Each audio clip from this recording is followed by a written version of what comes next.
Jadi biar saya nggak ngomong sendirian karena kan di sini lagi sesuai dengan acaranya cakap tak cakap. Jadi kita harus saling berbicara. Jadi biar sama-sama saling sharing ya Kak Iva ya. Hai Kak Iva, datang kembali. Mungkin Kak Iva kalau misalnya off kamera lebih ini stabil internetnya. Jadi videonya dimatiin aja mungkin.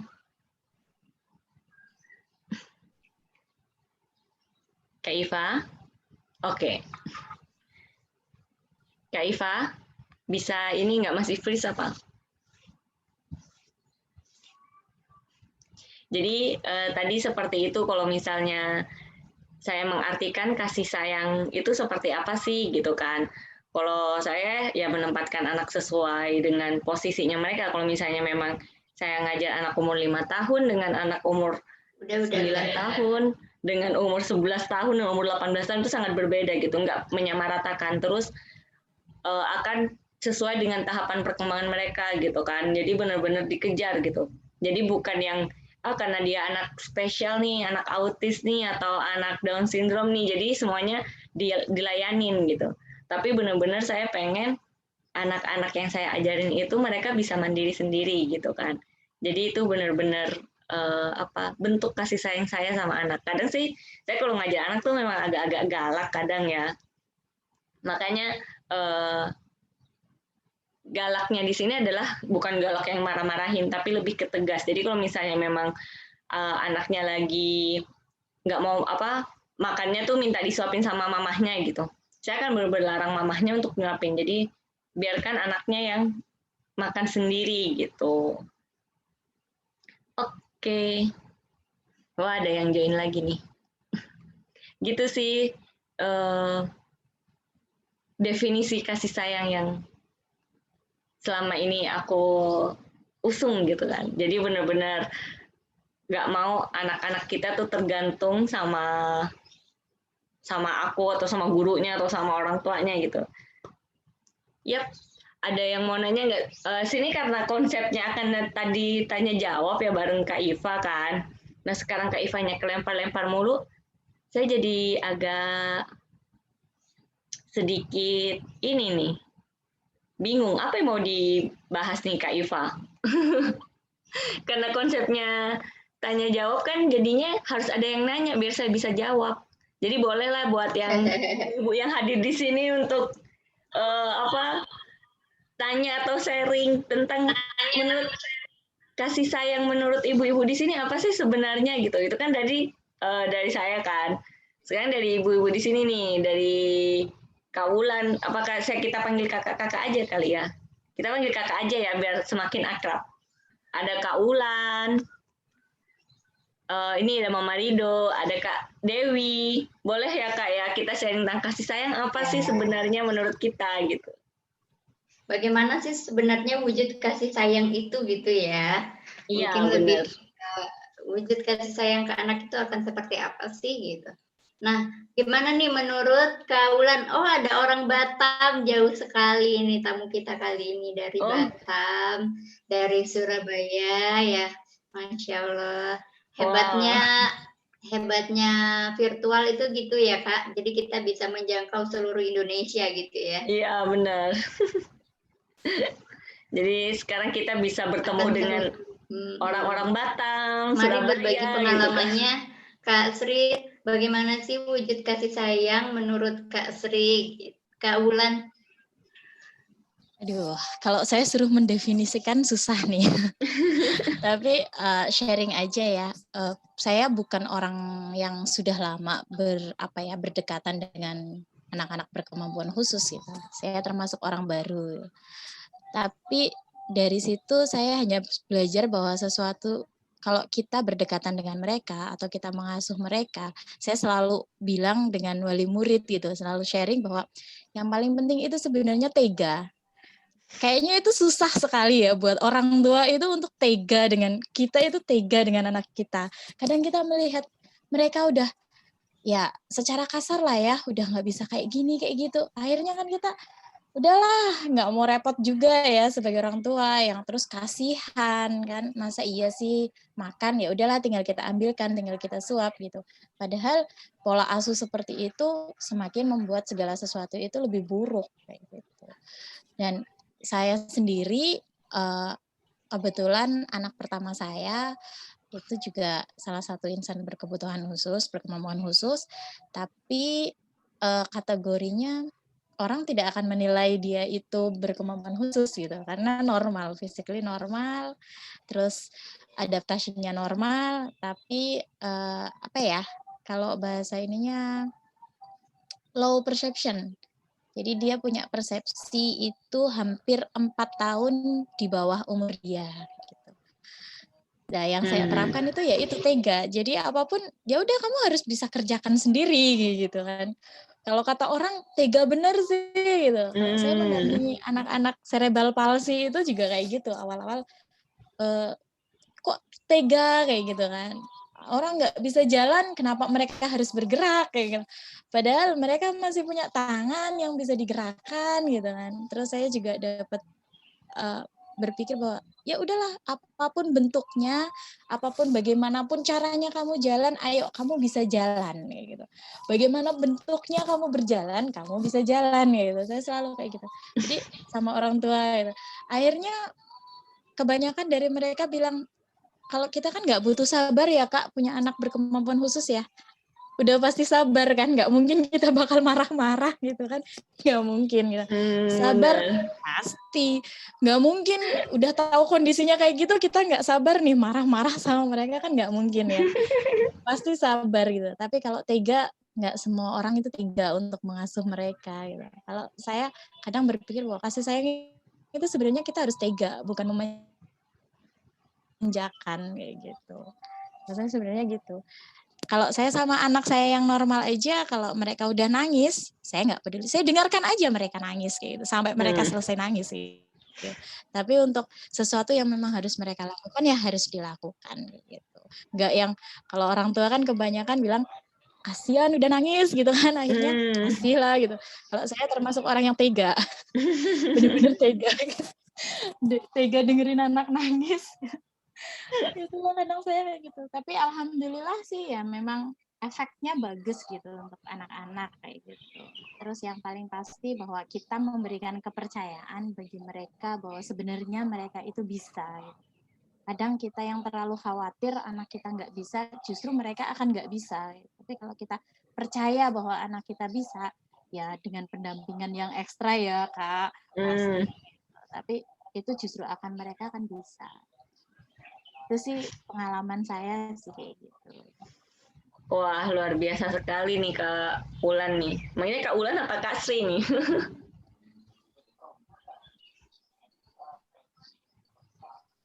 Oke, dari Kak Ulan kasih sayang tega.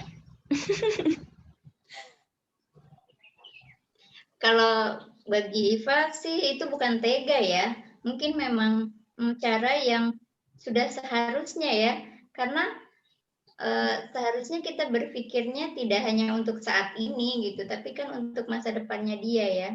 Karena kalau misalnya kita terus-menerus membantu segala kebutuhannya, kalau nanti kitanya nggak ada, akan seperti apa gitu kan. Jadi mungkin itu bekal terbaik yang bisa kita berikan, yang bisa kita titipkan ke dia gitu. Ya, benar Kak Iva, karena umur kita belum tentu lebih panjang dari anak kita. Betul, betul. Dan belum tentu ketika nanti kita sudah nggak ada, orang yang kita tinggalkan akan memberikan hal yang sama kan. Jadi nantinya dia bergantung ke orang lain lagi gitu.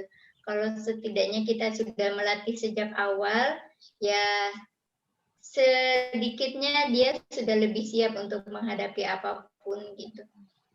Berat sih memang. Banyak orang yang bilang itu tega dan lain-lain. Saya juga mengalami hal yang sama, Kak Ulan. Sambil gini.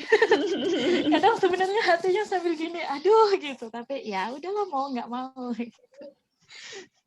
Betul, betul.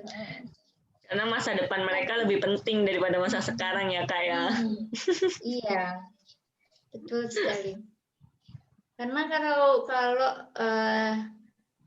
kasih sayang yang benar-benar kita full kasih bantuan dan lain-lain, itu menurut saya malah bukan kasih sayang ya.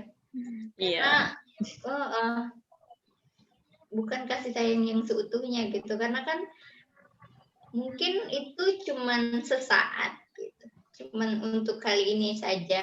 Dan mungkin juga kita akan merasa lelah dengan itu suatu saat. Anak minta dilayani terus gitu. Kalau masih usianya masih kecil masih oke lah ya. Tapi sebenarnya kalau saya kan pendidikan anak usia dini ya. Jadi sejak mereka 3 tahun, 4 tahun itu sudah kita latih dengan aktivitas-aktivitas yang seperti tadi gitu. Bukan tega kalau itu, tapi memang kita dari latihan-latihan kecil itu kan untuk melatih mereka bagaimana bertanggung jawab, bagaimana bisa lebih mandiri gitu. Bertanggung jawab ke dirinya sendiri itu susah, tapi dia harus bisa.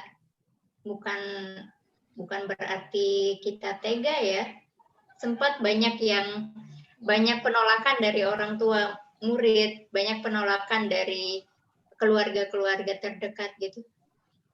Tapi setelah kita sampaikan, kita diskusikan dengan baik, mereka akhirnya nerima dan malah ikut berperan aktif dalam hal itu gitu. Jadi itulah fungsinya kita untuk ngomong, diam aja. Ya begitu. Mama Rido mungkin ada pendapat, Mama Rido atau Kak Dewi. Kak Dewi, di sini kita panggilnya kakak ya, Kak Dewi. Iya, kakak biar semakin akrab ya, Kak Iva ya. Iya, biar semakin akrab, biar berteman baik. Mari Kak Dewi berpendapat. Selamat bergabung Kak Dewi. Assalamualaikum warahmatullahi wabarakatuh, kakak-kakak cantik. Waalaikumsalam wabarakatuh. Alhamdulillah pagi-pagi kita sudah ngalap ilmu ya, istilahnya kita mencari ilmu pagi-pagi, kita sharing, dan mohon maaf saya tidak on-kan kamera karena posisi sedang menginap Ria di rumah hari Ahad. Jadi temanya tadi sekitar kasih sayang ya? Iya benar. Jadi iya betul.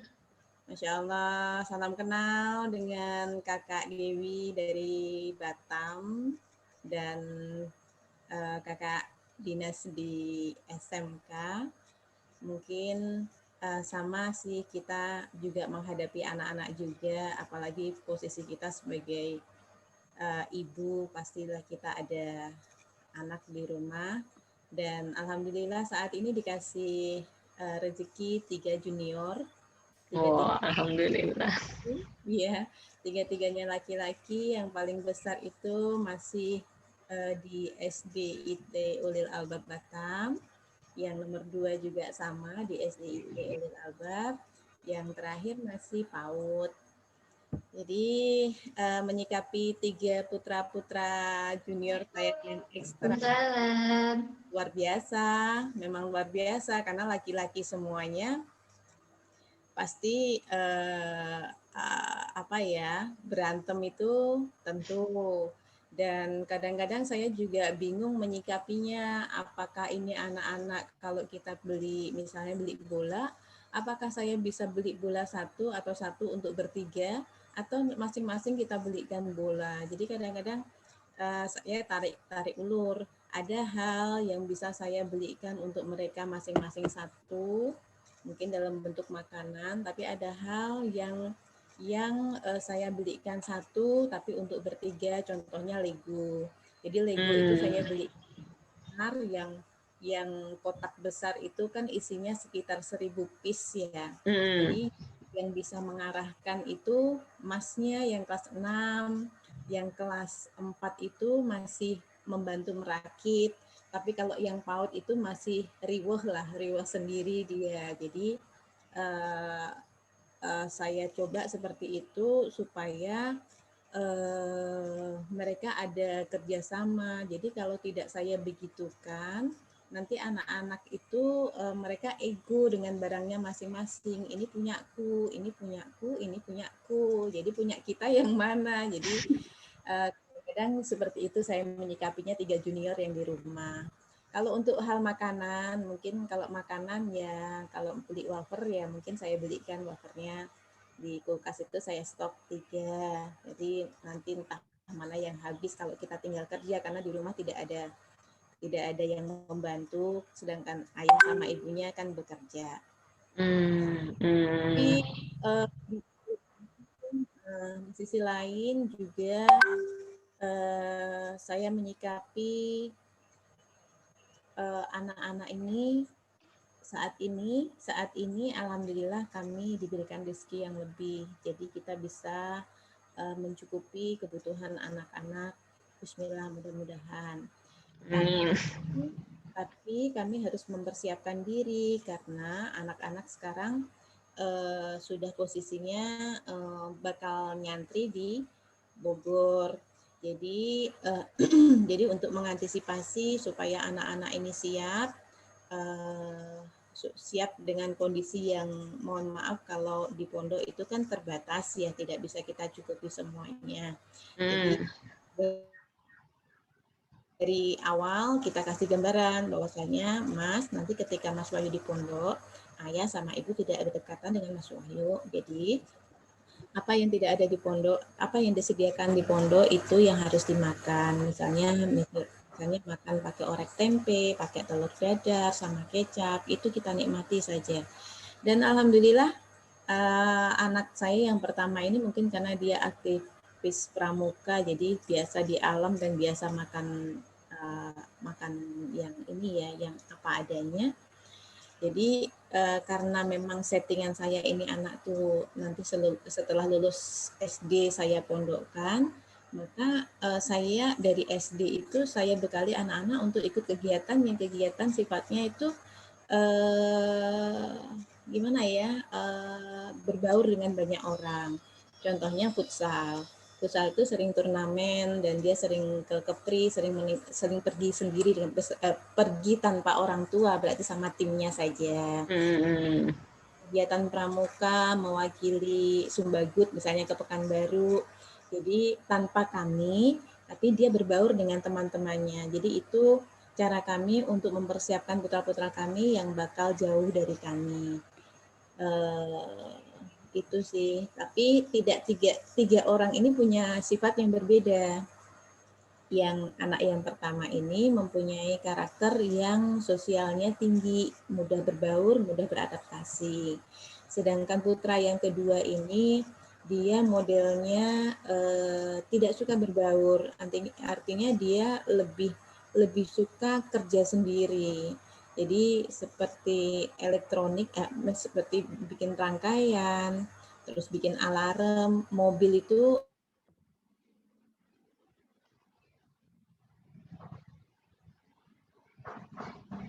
berbeda. Sedangkan yang ketiga ini masih PAUD, ya, jadi belum terlihat.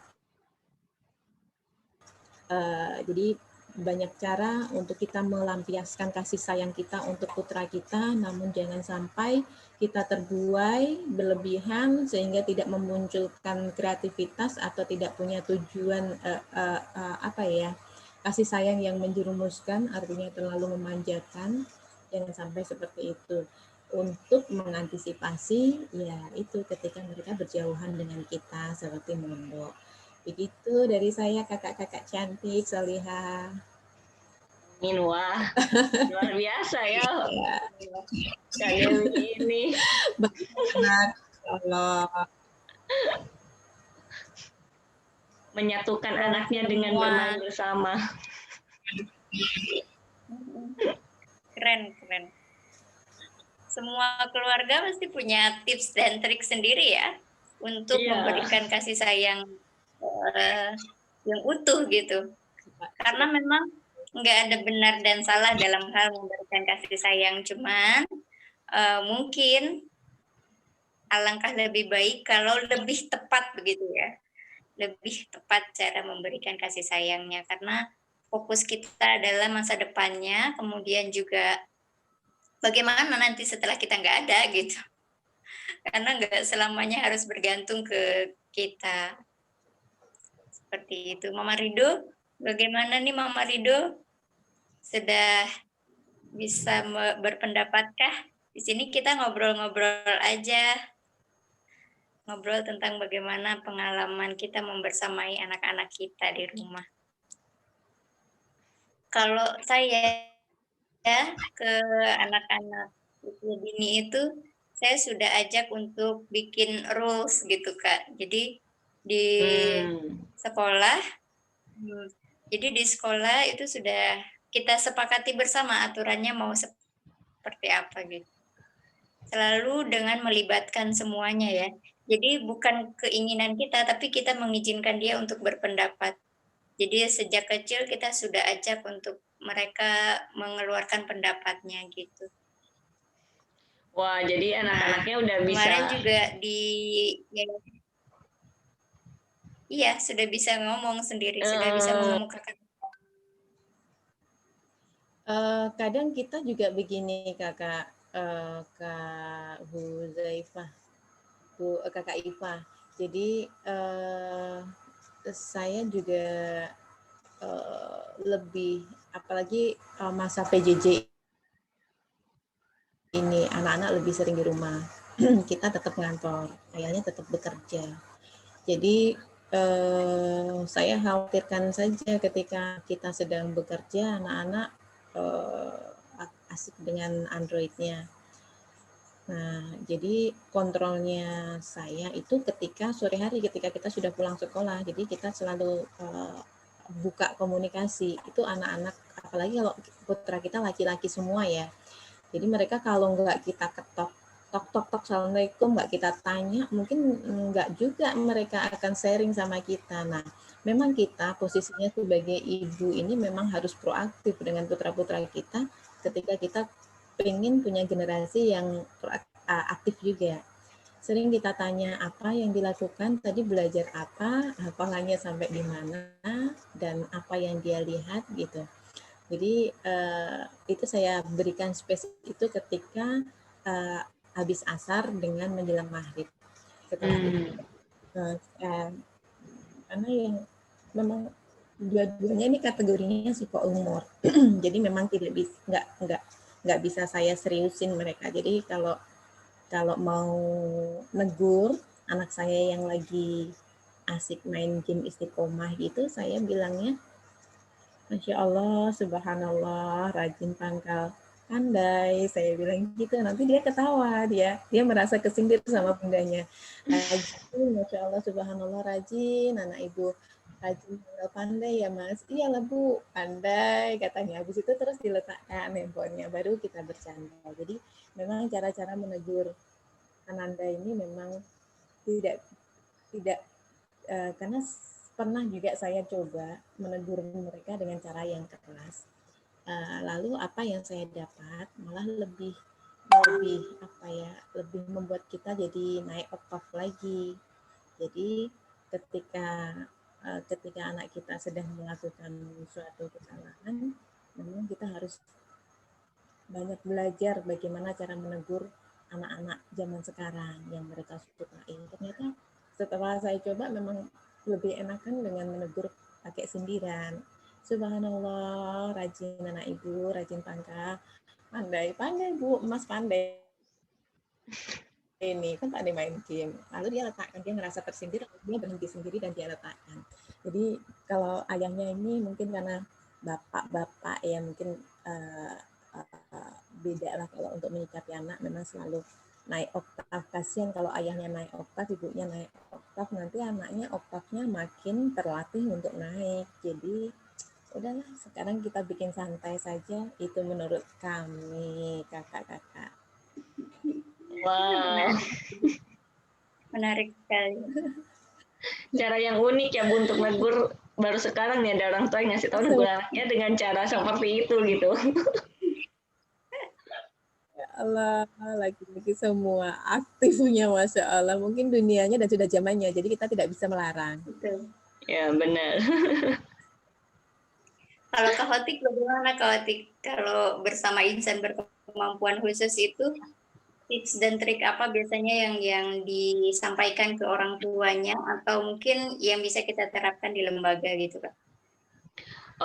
Kalau saya sendiri sih biasanya kalau misalnya memang anaknya sudah mampu memahami kayak kemampuannya dia sudah mampu pemahamannya itu udah lebih tinggi, itu udah mulai masuk ke peraturan kayak itu, kayak ini yang boleh, ini yang nggak boleh gitu. Karena ada beberapa anak tuh yang nggak paham yang boleh itu apa sih gitu. Mereka hanya melakukan yang mungkin yang nggak boleh aja. Tapi kan dilarang-larang terus nih sama orang tua, misalnya kayak yang nonton TV terus, sering main gitu kan, atau mau minta sesuatu langsung rebut gitu. Dan mereka tuh nggak ngerti caranya yang boleh itu seperti apa gitu. Nah biasanya kalau kita ngajarinnya tuh ya benar-benar ini loh kamu yang boleh tuh ini gitu. Dan kita benar-benar fokus sama yang boleh. Kalau misalnya mereka, misalnya nih contohnya mau minta sesuatu tuh langsung rebut gitu. Nggak langsung maksudnya di highlight gitu yang direbut itu, tapi dibalikin lagi benda yang dia rebut ke orangnya, habis itu langsung dibantu untuk meminta dengan cara yang baik gitu. Jadi benar-benar langsung ngasih tahu caranya gini loh gitu, nggak hanya omongan aja.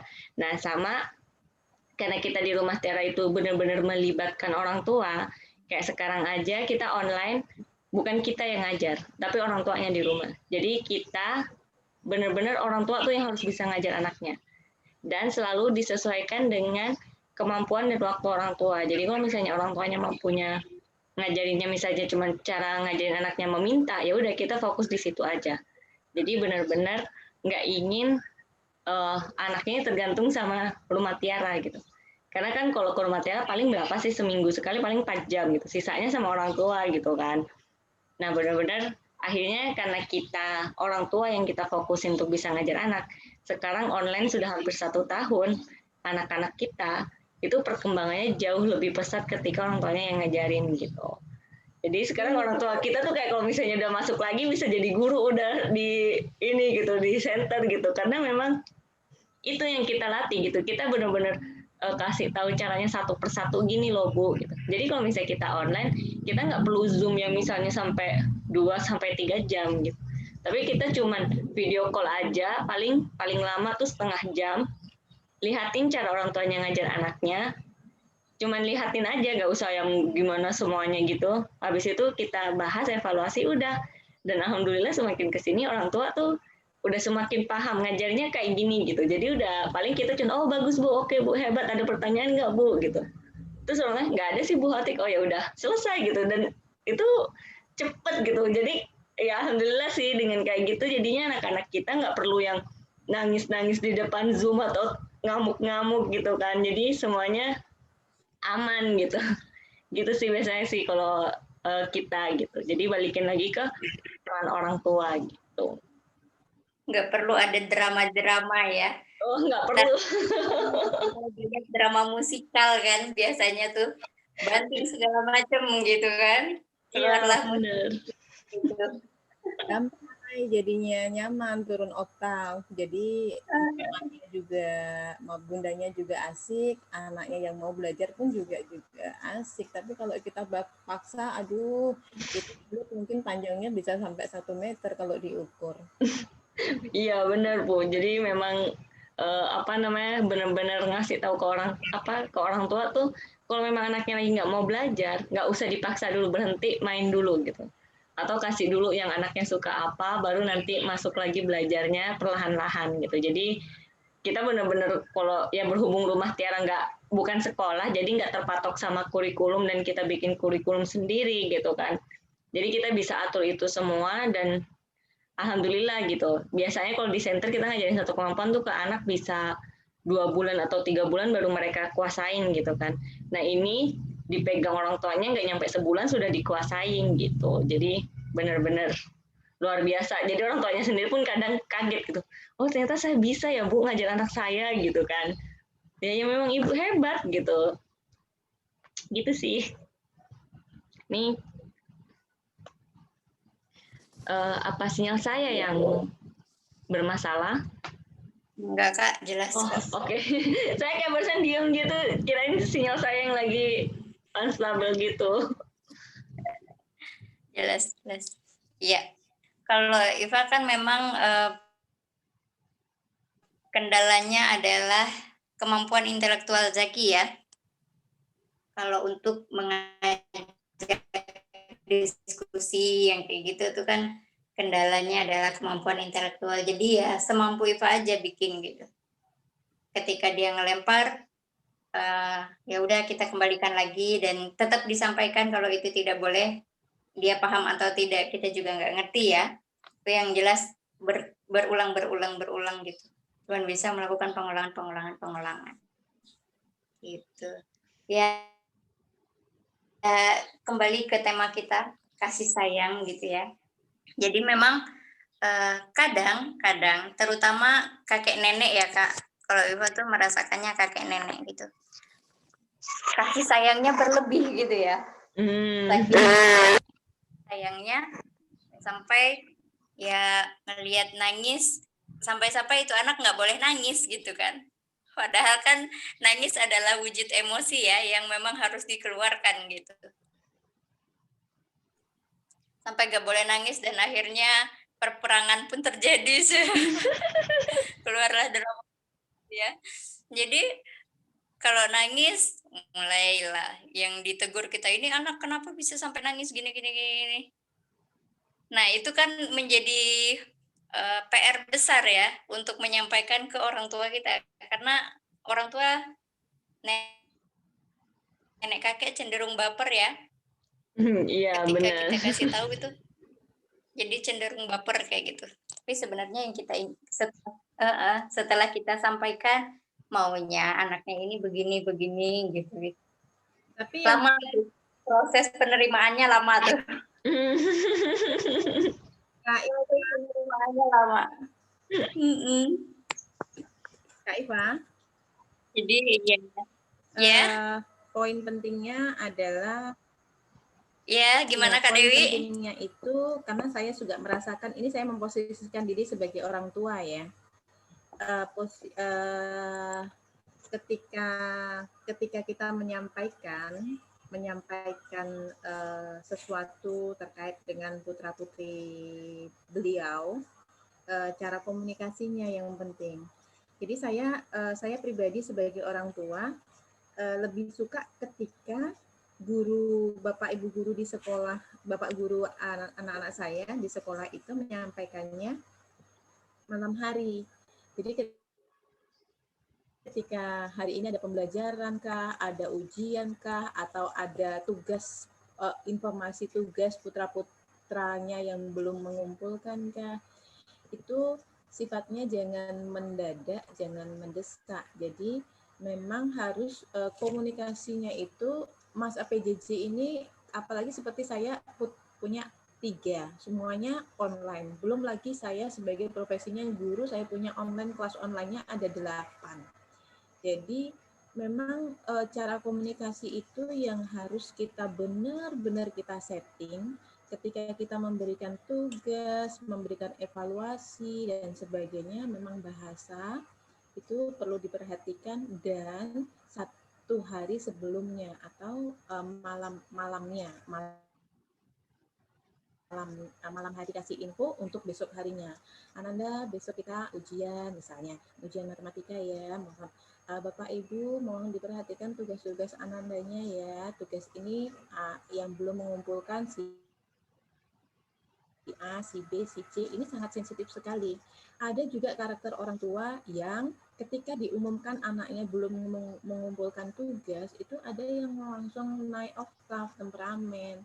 Loh, kok Bapak baru kasih infonya sekarang? Anak saya sudah loh Pak mengumpulkan tugas, bla bla bla bla. Itu jadi sangat kita hindari yang seperti itu. Jadi kita sih maklum ya, mungkin karena beliau anaknya ada 4 sekolah di situ semua, online semua, dikejar-kejar sama tugas semua karena anaknya bilang udah mengerjakan, tapi ternyata recordnya belum ada. Jadi memang butuh kesabaran kita sebagai guru untuk menginformasinya itu harus dengan bahasa yang bagus dan tidak boleh mendesak. Jadi itu sih tambahan saya karena memposisikan sebagai guru dan juga sebagai wali siswa. Kadang saya juga bingung kalau semua dadakan karena saya biasa setting kan, biasa kita setting anak-anak ini kan 1 hari sebelumnya. Misalnya ada tugas membuat matahari atau membuat bulan, itu kan kita butuh ada alat dan bahannya kan ada jagung, kacang hijau, ada apa yang tidak ada di rumah kan kita harus cari. Tapi kalau misalnya pagi-pagi itu diinfokan, sedangkan kita mau persiapan kerja, bikin sarapan untuk anak-anak dan sebagainya kan kita kelabakan juga. Terus deadline-nya, jadi kadang-kadang pagi ditugaskan deadline-nya jam 12, jadi kita nggak sempat ngapa-ngapain. Mungkin bagi bunda-bunda yang tidak bekerja mungkin bisa lah, kalau kita bekerja, nah kapan gitu. Itu not-nya dari saya. Itu Kak Ija. Kak Iva. Tapi saya tadi salut dengan Bunda Sri Wulandari, luar biasa. Allah kasihkan amanah yang luar biasa buat beliau dan Allah berikan kesabaran yang luar biasa buat Bu Sri Wulandari. Kita juga menjadikan diri kita ketika Allah menguji kita dengan titipan yang luar biasa. Tapi saya yakin bahwasanya di setiap amanah yang Allah berikan itu pasti akan ada kelebihan, dan banyak sekali kelebihan yang berkebutuhan khusus itu pasti Allah kasihkan kelebihan yang lain, insya Allah. Itu luar biasa, sabar betul ibundanya, mau nggak mau kita harus jalani ujian Allah. Semoga dimudahkan urusan Bu Kakak Wulandari. Amin. Iya Bun, kalau boleh sharing sih itu proses ya, benar-benar proses yang dilewatin. Kalau tadi bercerita tentang oktav itu, saya ibu muda, anak pertama saya cerita secara jujur, bukan lahir dari kandungan saya tidak tahu background pendidikannya seperti apa, background karakter orang tuanya seperti apa. Saya tipikal orang yang keras, yang tegas, yang nggak, kalau udah AA, yang udah BB, saya orangnya seperti itu.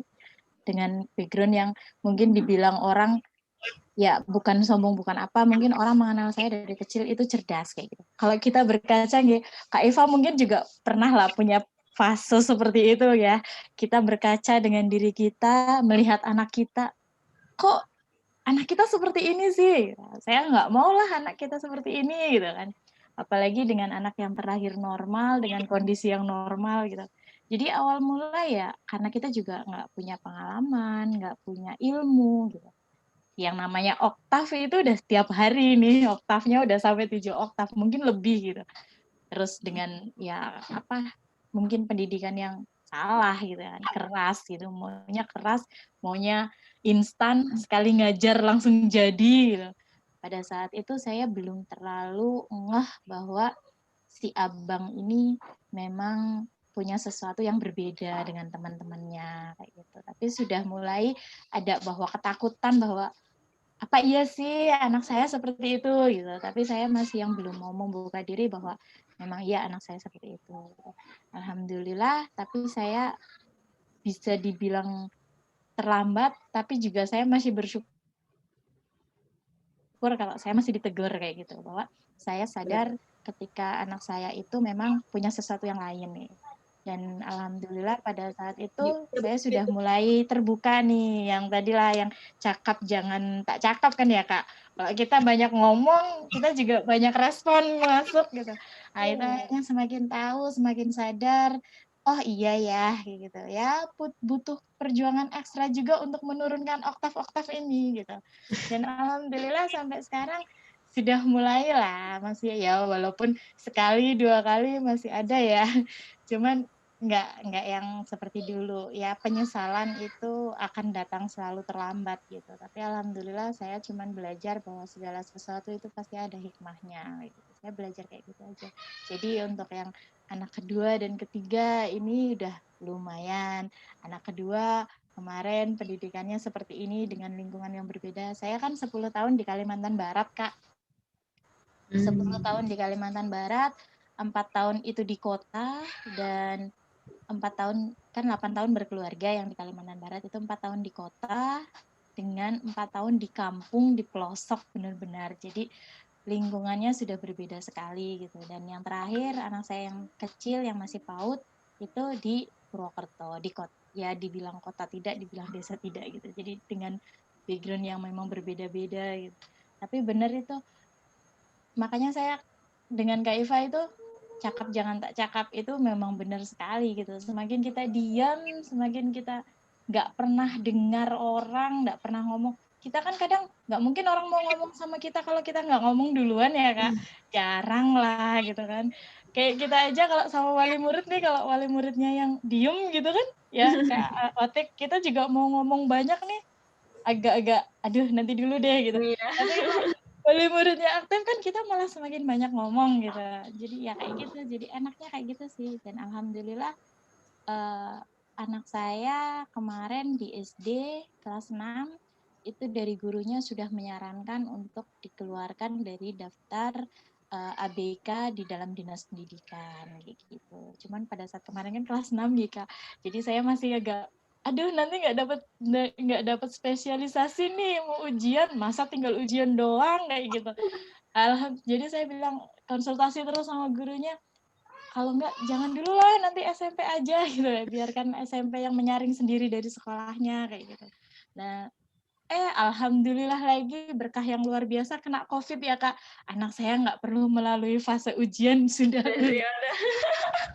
Jadi bener-bener yang aduh ini luar biasa gitu, ketakutan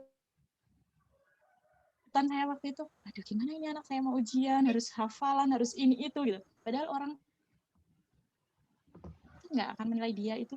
Kadang orang tuh nggak percaya bahwa anak saya itu nggak mampu gitu untuk melakukan itu gitu. Tapi ya itu karena fisiknya sempurna gitu. Umurnya sekarang sudah aslinya sudah 15 tahun, tapi di dalam akte itu saya mudahkan 3 tahun, hampir 3 tahun, 12 tahun.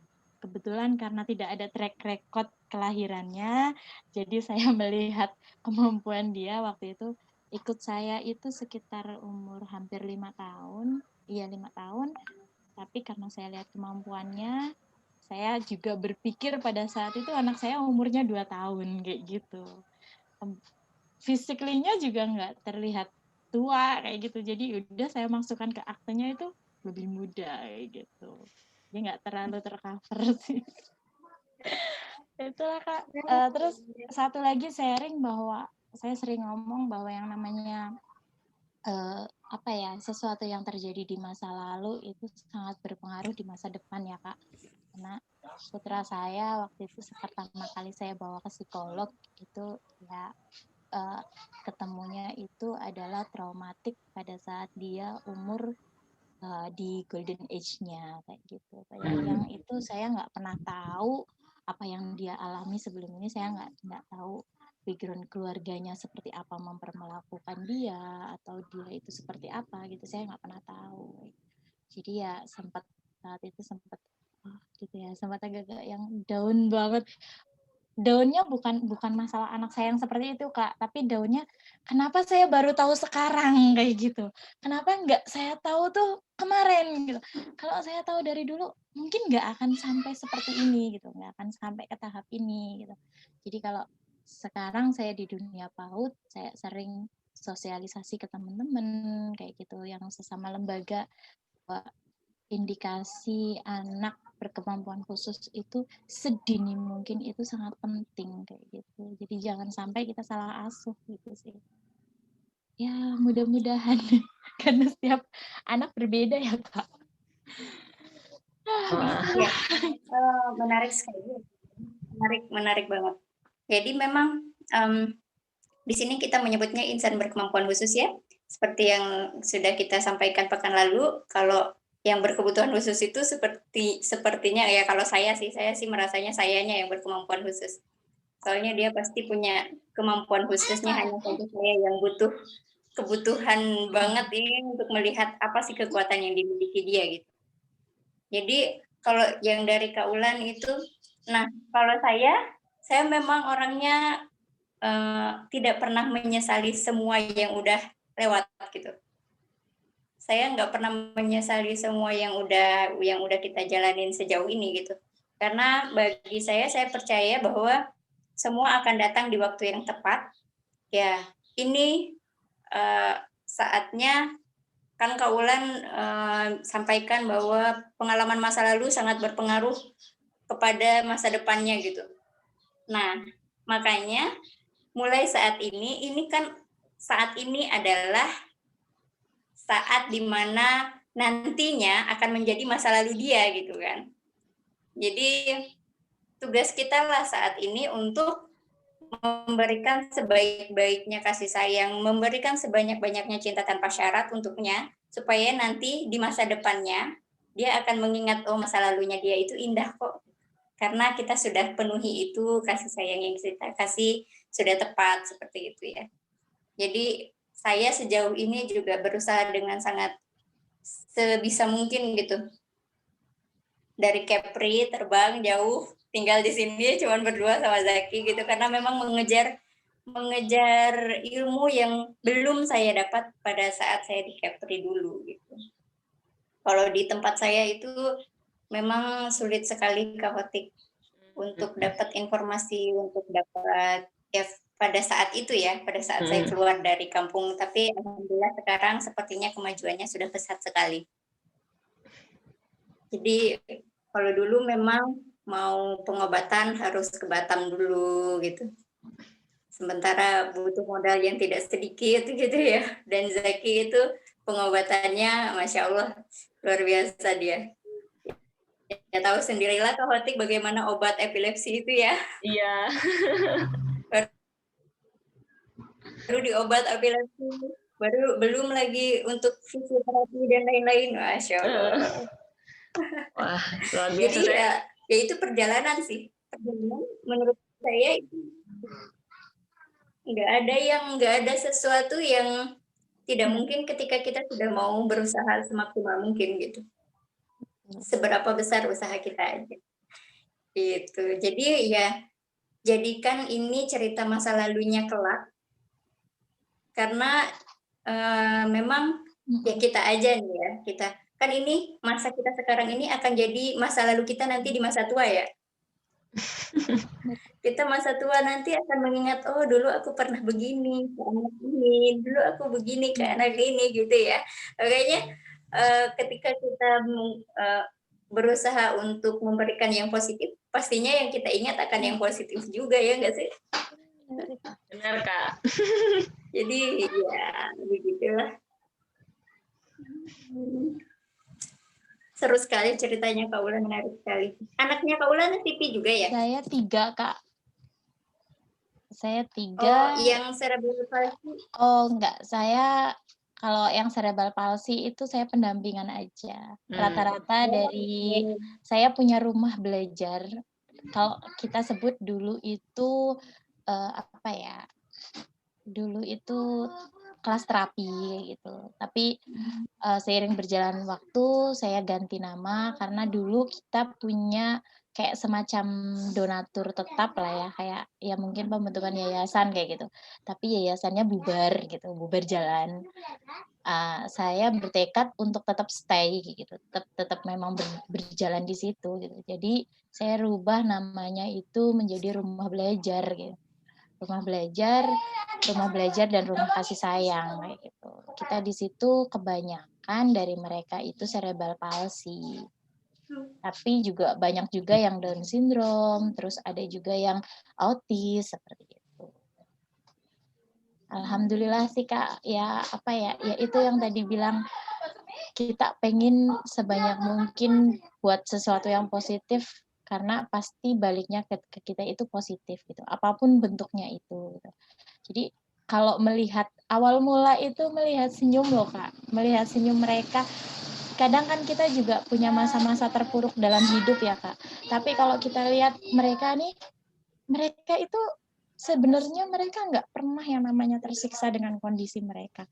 Mereka sebenarnya nggak pernah kan.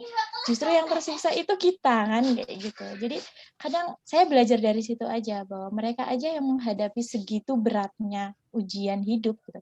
Mereka masih tersenyum dengan ikhlasnya, nggak pernah mereka punya syarat apapun dengan orang lain gitu. Kita justru justru kita yang banyak belajar dari mereka gitu, bukan mereka yang belajar dari kita gitu. Sampai sekarang sih saya stay berdua dengan teman saya, jalan sendiri, tapi tetap konsepnya terapi. Jadi kalau Rumah Tiara itu bilang mungkin lebih fokus di perilaku, kayak gitu, sama kami juga gitu, fokus di perilaku. Terus kalau yang cerebral palsy, karena kita punya alat-alat terapinya, kita juga terapi untuk jalan, untuk bergerak seperti itu. Tapi kalau yang sudah punya tingkat intelijensinya sudah mulai berkembang, kita juga arahkan untuk ke kalistungnya kayak gitu, pemahaman. Kadang repot juga sih Kak, hanya berdua. Kadang menghadapi sekian anak dengan perbedaan gitu kan. Apalagi kalau ya itulah rasa mereka nggak pernah yang mengucapkan terima kasih. Maksudnya yang oh terima kasih gini ya gitu kan, enggak ya. Tapi rasa terima kasih itu benar-benar yang ke kita, ke hati kita itu luar biasa. Satu perkembangan kecil aja sama mereka itu puasnya itu luar biasa. Jadi saya kadang ini nggak sebanding nih kalau misalkan saya kerja, saya juga pernah mengalami kerja yang dapat duitnya banyak kayak gitu ya Kak. Ini nggak sebanding nih puasnya. Itulah yang buat saya itu stay. Cuman ya jalannya memang agak lumayan berat karena saya basicnya juga saya nggak punya kayak kenalan atau apa di sini, saya termasuk orang yang baru lah kayak gitu. Itu bener-bener saya punya anak Down syndrome Kak, waktu itu pertama kali datang itu di pojokan, nggak mau kemana-mana, dipegang, di apa, pokoknya nggak mau ya. Bener-bener itu sekali berjalannya waktu sudah mau main nih, udah mau senyum, udah mau main, udah mau respect kita. Aduh senengnya itu luar biasa gitu. Jadi itu aja sih kayak kepuasan batin ya gitu. Saya sih nggak berpikir apa ya impasnya ke kita atau apa-apa, enggak sih. Justru itu buat kita bahagia bener-bener gitu. Ya bahagia itu kan sulit dicari ya Kak. Jadi saya kalau pengen bahagia udah ketemu sama mereka udah saya bahagia gitu.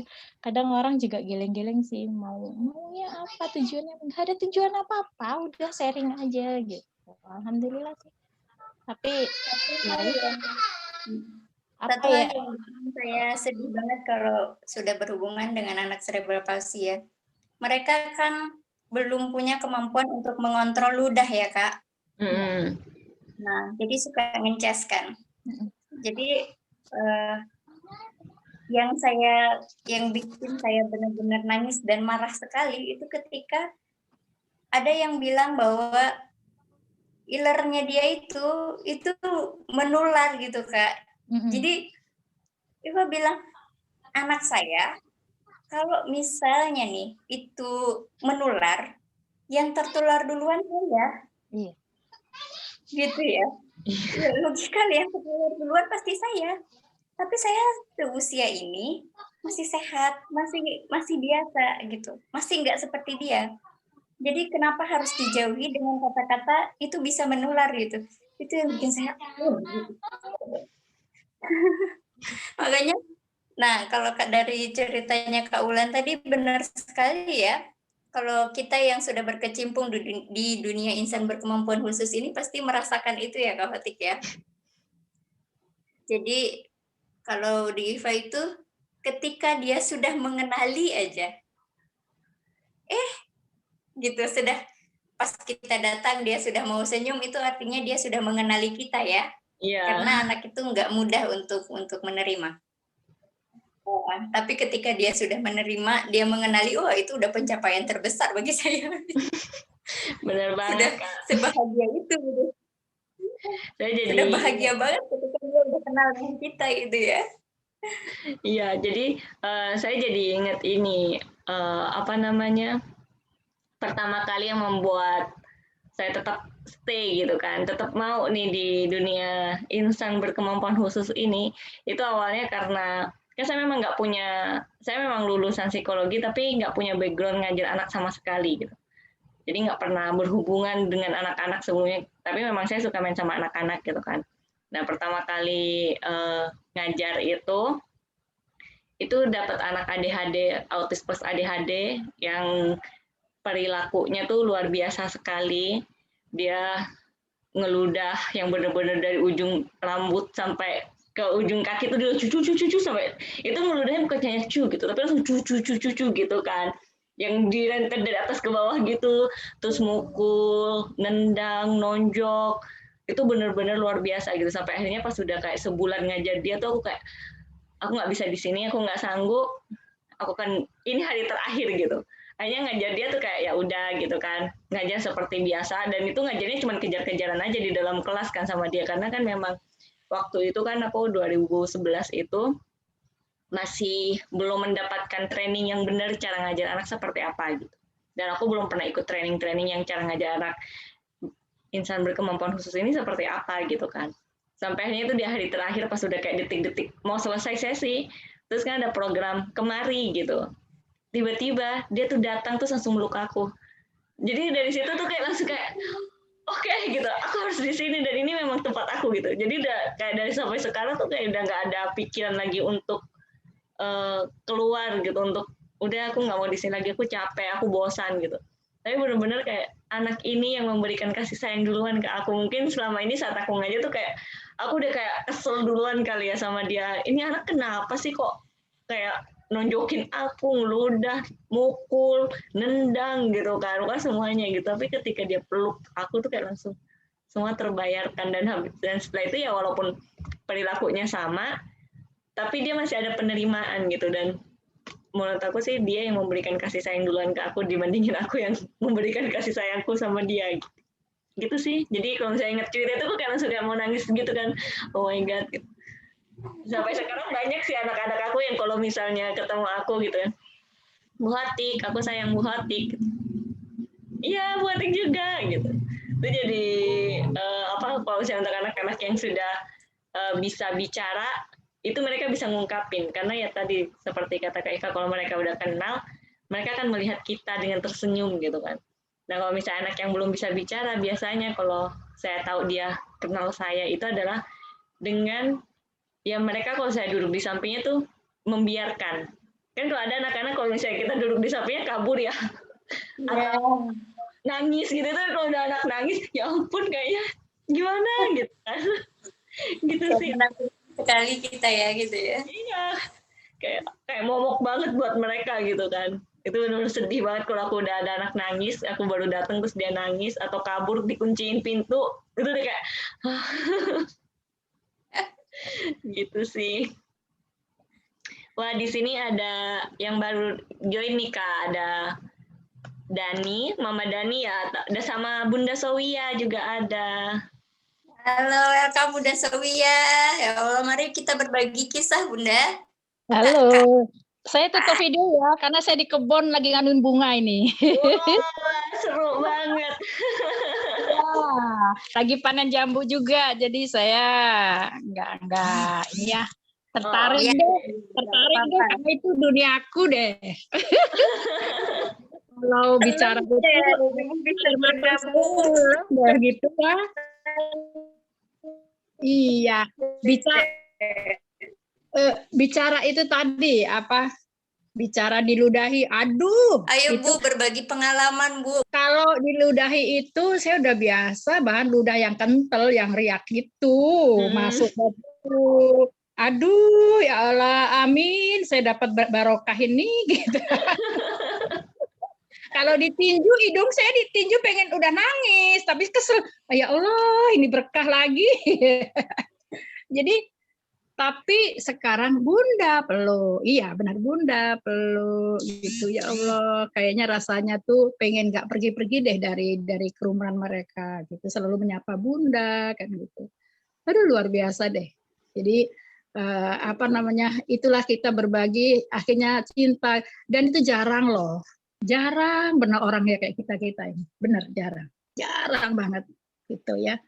Karena mereka itu menganggapnya kan bukan dunia aku dan sebagainya, itu saya suka marah dengan orang-orang seperti itu gitu, nggak peduli, nggak empati gitu ya. Jadi ya biarlah nanti waktu akan bicara bagaimana pekerjaan saya gitu.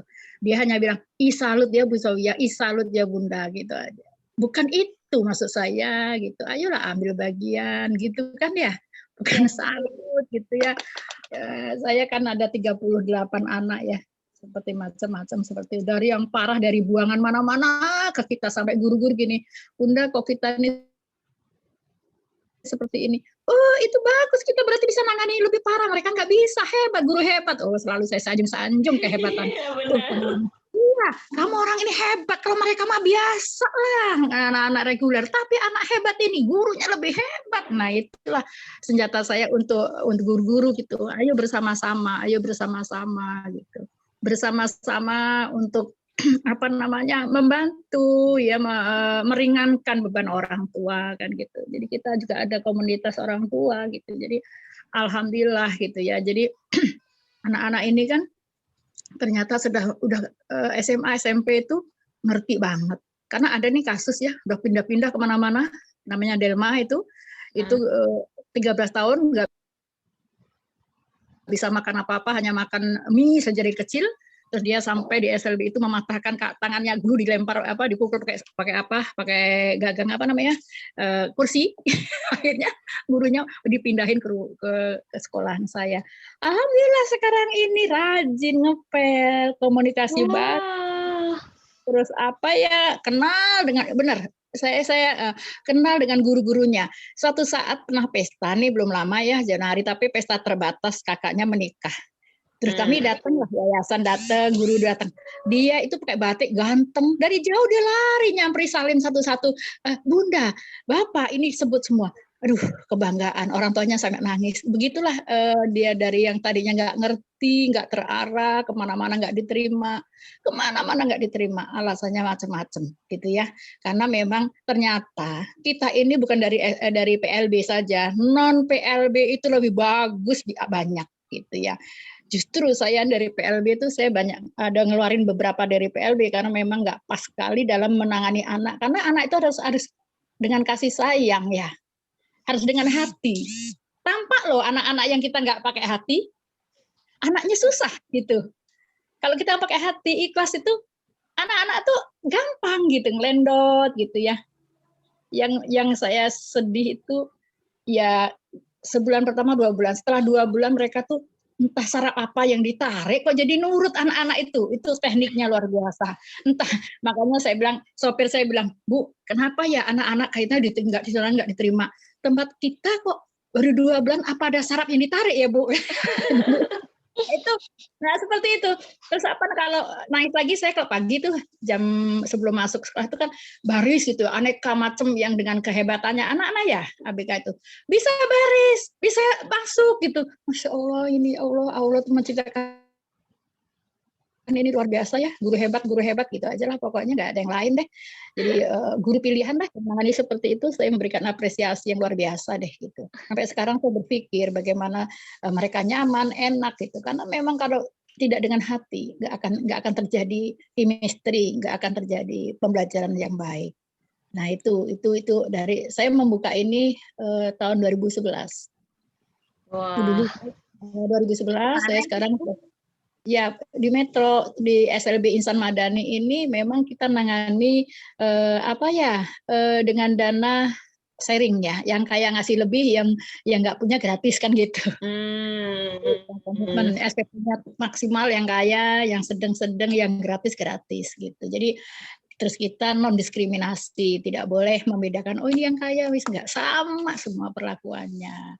Mereka punya anduk satu-satu, punya ya tisu basah, pokoknya semuanya satu-satu. Jadi banyak ya yang jadi masalah gini, ada orang nggak paham ya, memang ekonomi ke bawah, terus nggak ada biaya tapi ngeyel gitu ibunya, nggak dimandikan gitu ya, jadi kita mandikan, bau kan, kita mandikan gitu. Jadi memahamkan orang tua juga yang nggak berpengalaman mungkin ekonomi, karena dia juga pembantu rumah tangga mungkin ya, dengan kesibukannya kita maklum, nggak boleh kita diskriminasikan walaupun anak itu seperti apa.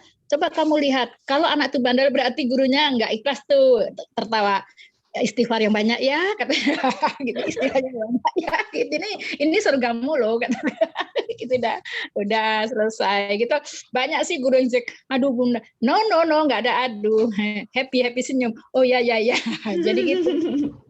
Saya memberikan motivasi gitu ya, Karena memang saya peduli, saya lihat tuh di sekolah-sekolah itu memang ya dulu tuh kenapa saya dirikan seperti ini, karena saya pengen pelayanan prima ya untuk membantu ikhlas, bukan kuantitas murid tetapi kualitas, karena autis itu satu guru satu autis. Grahita dan ADHD dan sebagainya, Down syndrome itu maksimal itu 2. Jadi gurunya banyak, boros guru. Nah, itu yang mereka orang tua seneng gitu. Dan ruangannya satu-satu. Ya kita petakin ya, jadi ukuran 2,5 kali 2,5 gitu. Jadi diisi anak satu-satu, gurunya satu-satu gitu. Didampingi terapi, psikolog, ada gizi, ada dokter, kan kita kerjasamanya. Jadi semuanya gratis gitu ya. Yang konsultan untuk psikolog. Jadi gurunya itu betul-betul terbantu, nggak bisa guru sendiri itu mengerjakan itu. Tentunya ada kolaboratif antara tim khusus tadi, dibantu oleh terapi. Biasanya tuh awal-awal terapinya kenceng, terapi dulu, baru diserahkan ke guru. Nanti ada diskusi dulu. Dan setiap akhir hari Sabtu itu pasti mereka diskusi tentang permasalahan anak. Nah itu yang kita lakukan ya. Dan saya kalau lihat ini seneng, aduh luar biasa deh. Ada yang bisa ngedram, ada yang bisa ngaji. Aduh seneng banget ya. Suatu kepuasan. Makanya saya bilang saya ini orang gila. Orang gila yang mengerjakan yang nggak penting bagi orang. Tapi bagi saya itu luar biasa loh. Nggak semua gitu. Saya dosen juga begitu. Saya pernah ajak teman-teman saya, nggak maksimal, nggak bisa. Jadi mereka memang belum jatuh hati, tidak mau pelajari, tidak mau mendalami, padahal itu adalah untuk semuanya gitu ya. Kalau di Provinsi Lampung itu cuma saya yang begini gitu ya. Jadi biarlah aku jalan sendiri aja deh. Jadi mereka lihat ini Ibu ramah, Ibu inklusif, terserah mau dia manggil aku apa. Yang penting saya ini bangga bahwa bahkan riset saya banyak tentang inklusif. Dan saya nanti mungkin kalau jadi guru besar manajemen inklusif saya gitu. Saya pengennya konsisten itu. Nah ini bagi pengalaman ya. Wah, luar biasa sekali Bunda. Senang sekali bisa bergabung dengan kita di sini. Apa saya pindah ke sana ya? Cari. Ayo di Lampung. Ke sana. Nanti kalau sudah pandemi berakhir boleh kunjung deh ke sini. Luar biasa sekali. Jadi aku senang. Jadi biar sharing antara guru dan orang tua itu biar punya teman, ada motivasi yang tinggi. Itu saya senang gitu. Saya memang mencari kemanapun sumber informasi terkait anak berkebutuhan insan berkemampuan khusus ini, Bun. Iya. Jadi memang ya sejauh apapun kadang saya kejar ya. Memang sama sih kita gila ya, Bun. Iya betul. Gila sekali dengan yang hal-hal seperti ini gitu, karena memang sedikit yang peduli ya. Sepertinya sedikit yang peduli. Mungkin mereka belum tahu cara bagaimana untuk menunjukkan rasa peduli itu mungkin. Bukan nggak mau. Kita harus lebih banyak ngobrol, kita lebih banyak menyampaikan. Kita harus ini ya. Gimana ya menyampaikan? Itu hati sih nggak bisa ya kalau kita bicara ya. Peduli gitu loh, empatinya itu yang dimainkan. Nggak itu unik banget bagi saya gitu. Kalau hanya mendirikan yayasan pendidikan ini gampang, tapi bagaimana membesarkan ya, diminati masyarakat pelayanan prima itu bagaimana, itu yang jadi kegalauan kita bersama ya. Aduh, kayaknya Ibu dokter nih suruh pindah ke Purwokerto aja deh. Saya kemarin punya orang yang arahannya mungkin sesuai dengan Bu Dokter, tapi ujung-ujungnya terus bubar jalan. Sekali. Yang mau memberikan cinta tanpa syarat itu. Oh gitu. Saya galau sekarang kan ini pendamping ahli Pokja Pendidikan Inklusif di Provinsi Lampung. Jadi wilayahnya 15 kabupaten kota. Ini lagi galau nih, sedang saya galakkan, ayo pembelajaran inklusif ini harus gitu ya. GPK-nya harus dilatih bagaimana caranya gitu. Nah ini memang perlu dioptimalkan lagi. Betul. Karena memang begini ya Bun, tidak banyak, bahkan mungkin sangat-sangat sedikit sekali ya yang bisa memberikan cinta tanpa syarat gitu. Ya. Pasti seringnya yang saya temukan bersyarat semua. oh ini bisa diterima kalau ini, kalau banyak kalau gitu. Sejauh saya berjalan. Pernah juga, pernah juga ada kan ya, ini tahun ajaran baru kan itu kita kan namanya murid kan rebutan promosinya ya. Karena di Kota Metro itu ada 6 SLB ya. Bagi saya tidak rebutan gitu, biar aja. Itu malah senang karena banyak teman yang sama-sama mengelola itu. Akhirnya kan saya bilang gitu, kenapa di sini saya tanya, di sini itu nyaman Bu, ini guru-gurunya baik dan sebagainya. Nah oke, bagaimana ekonominya nggak? Ya udah Ibu apa nggak usah senolkan zero, nggak usah SPP ya Bu ya, bilang gitu aja. Saya bilang sama guru-guru, walaupun ini nggak bayar SPP dan sebagainya, tolong jangan dibeda-bedakan. Oh ya Bun, gitu sama gitu kan. Memang rezeki itu Allah yang ngatur gitu. Jadi memang sekolah buangan betul. Buangan betul di mana-mana sudah nggak keterima ya masuk kita gitu. Transit terakhir gitu. Pilihan terakhir tapi alhamdulillah ya. Alhamdulillah gitu ya dari jauh-jauh itu pada ini ya, pada datang gitu. Karena memang itu jadi yang pertama, Bun. Iya, iya betul. Terakhir di urutan tapi yang pertama di hati orang-orang. Wih, itu yang penting. Iya. Mereka kalau saya di rapat gitu, mereka pada meneteskan air mata dengan suara. Dan saya biasanya nggak bisa ngomong, leher saya udah kecek-kecat ya. Nggak bisa ngomong, kalau ngomongin anak-anak itu udah nggak bisa ngomong lagi. Leher itu udah mampet, air matanya dari terus mungkin aku 5 menit saya jedah dulu ya Bu, maaf. Itu udah mulut udah terkunci gitu kalau ngomongin itu. Itu totality karena nggak bisa dan itu bukan rekayasa, tiba-tiba entah itu saya ngasih sambutan entah apa, saya jadi cengeng luar biasa kalau namanya anak, karena masa depannya jauh. Kalau orang tua kan meninggal nggak ngerti, tapi anaknya ikut siapa? Kalau orang tua nggak ngurusi, orang yang dewasa di rumah nggak ngurusi, terus siapa yang mengurusi gitu loh. Kalau kita kan nggak tahu orang tuanya, kalau nanti terus kenapa meninggal, anaknya ikut siapa kan gitu, harus didampingi gitu. Dan program kami memang anak-anak yang lulus itu saya optimalkan di yayasan. Entah dia tukang ngepel, entah dia nutup pintu, itu saya pekerjakan gitu. Jadi orang tuanya seneng. Masukkan database kan dapat bulanan juga. Jadi orang tuanya karena anak dewasa tamat SMA dia harus bisa mandiri ya gitu. Dengan ya bukan harus kerja, tetapi walaupun yang di rumah juga bisa mandiri lah gitu. Itu kan udah menolong sekali. Karena saya mikir orang yang punya gini nih beratnya luar biasa ya, dari kecil. Saya itu kadang-kadang sedih banget ya. Ya Allah, biayanya, waktunya tersita semuanya kan gitu. Ini mahal, anak mahal ini, anak istimewa gitu. Anak ekstra gitu. Enggak semua orang dipilih. Nah, inilah ujian orang tua di dunia ini. Ini surga bener kalau orang tua itu bisa mendampingi anak dengan kasih sayang dan bisa menyekolahkan dan bisa berteman dengan orang yang pas, itu luar biasa loh. Nah ini sharing-sharing pengalaman ya, best practice-nya begitu. Kalau udah Bunda Sowya yang sharing pengalaman tuh kayaknya udah nggak ada habisnya nih Bunda. Iya, saya di kampus kan ngajar di pendidikan inklusif, kajian ABK gitu saya ambil. Saya koordinator mata kuliah itu. Jadi terapan, terus nanti mahasiswa saya ajaklah ke sekolah-sekolah melihat bagaimana di lapangan, bagaimana wawancara dengan orang tua. Jadi ngerti pembekalan untuk calon guru, bagaimana nanti kalau dia ngajar menemukan anak-anak yang istimewa, kan gitu harapannya. Iya, benar-benar. Makanya kita harus sering-sering bersuara sekarang supaya banyak orang yang lebih tahu, gitu kan. Harus mengeksplor ya. Dan kita total aktualisasi dirinya, kita total harus. Kita harus ikhlas betul gitu ya.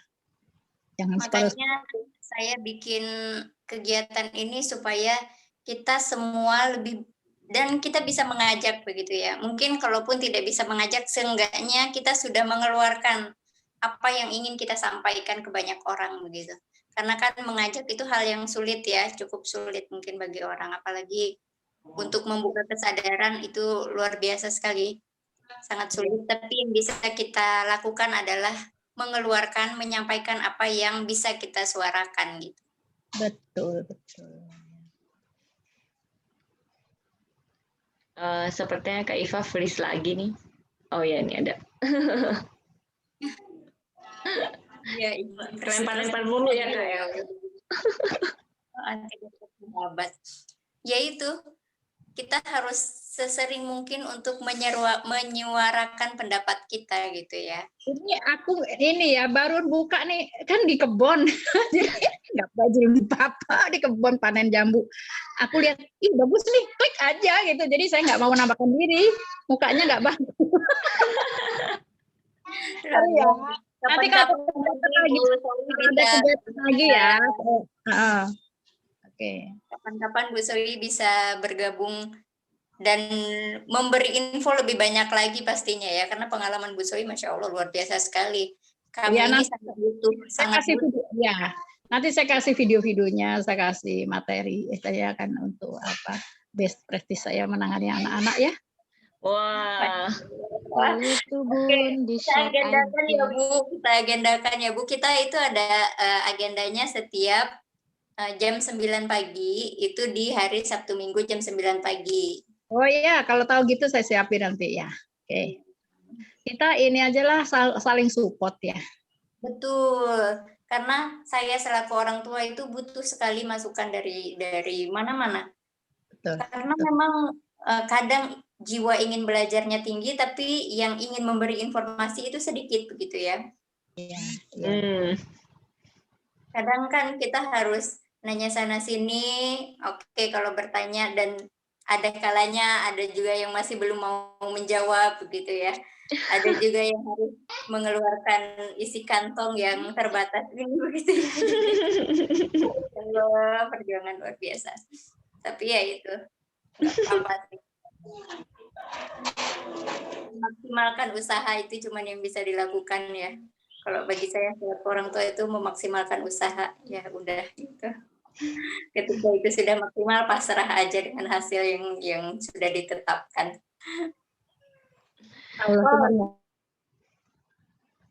Kita sudah 1,5 jam kaotik ternyata. Kita sudah 1,5 jam loh perbincangan kita ini. Padahal tadi bilangnya cuma 30 menit, Kak. Iya ya, rencana kita cuma 30 menit kan. Tapi memang ya itu, ketika kita sudah dapat informasi yang luar biasa itu kayaknya sayang sekali ketika itu disudahi gitu ya kan. Iya, benar. Kita bisa dapat informasi sebanyak ini gitu. Iya, kalau buka Zoom lagi nanti saya sebarkan ke sekolah-sekolah SLB, ke orang tua ya. Biar banyak. Nanti Bunda yang berbagi ya, Bun. Bisa. Nanti saya wajibkan ikut gitu ya. Nanti biar rame. Kita agendakan minggu depan, oke? Mau? Langsung tembak nih. Ya. Temanya bagaimana cara kita menularkan semangat kita untuk teman-teman nih yang memang ada keinginan untuk bergabung tapi kayaknya masih antara iya dan tidak, masih ngambang kayak gitu. Itu kalau Bunda Sofia kan sudah benar-benar yang memang kita untuk menularkan semangatnya ke kita semua. Wah, sudah langsung dapat nih Kak tema dan pembicaranya minggu depan nih. Jadwal ya. Ayo Kak Hotik dan Kak Rani nanti bergabung lagi, oke? Insya Allah.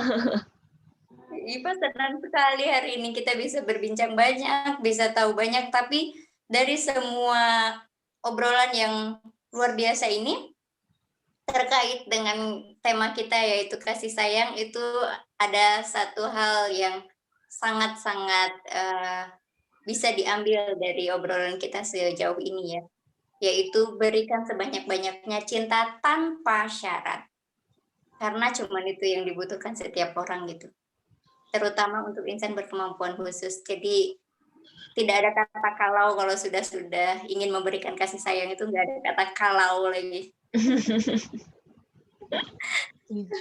Setuju banget gitu Kak Eva. Ya, yang penting hanya cinta tanpa syarat. Nggak ada syarat-syarat. Kalau udah mau kasih sayang ya udah kita kasihi aja, kita sayangi aja. Nggak perlu ada syarat apapun. Itu orang Allah aja, Tuhan aja nggak pernah memberikan syarat apa-apa, dia tetap mengasihi kita. Masa kita yang cuma manusia biasa sudah sok-sok mau pakai syarat. kalau kamu bisa ini, aku akan kasih ini. Sedih sekali dengar itu. Baik. Itu menukar ya. Sepertinya kita sudahi perbincangan kita yang luar biasa ini ya untuk hari ini. Sudah 1,5 jam, alhamdulillah. Sudah 1,5 jam, banyak sekali ilmu yang bermanfaat yang kita dapatkan dari Kak Wulan, Kak Dewi, Bu Sowi, Kak Hotik. Masya Allah, luar biasa sekali. Saya bahagia sekali hari ini, bersyukur sekali. Minggu depan jam 9 pagi di waktu yang sama kita akan bersama dengan Bu Sowiyah yang akan berbagi kisah lebih banyak lagi dengan kita. Jadi mari kita ajak siapapun, semua orang untuk bergabung agar lebih banyak yang peduli, agar lebih banyak yang bisa memberikan cinta tanpa syaratnya ke anak-anak kita, ke lingkungan sekitarnya, supaya kehidupan mereka, kehidupan kita semua bisa jauh lebih bermakna dan berarti. Yeay, tepuk tangan untuk kita semua.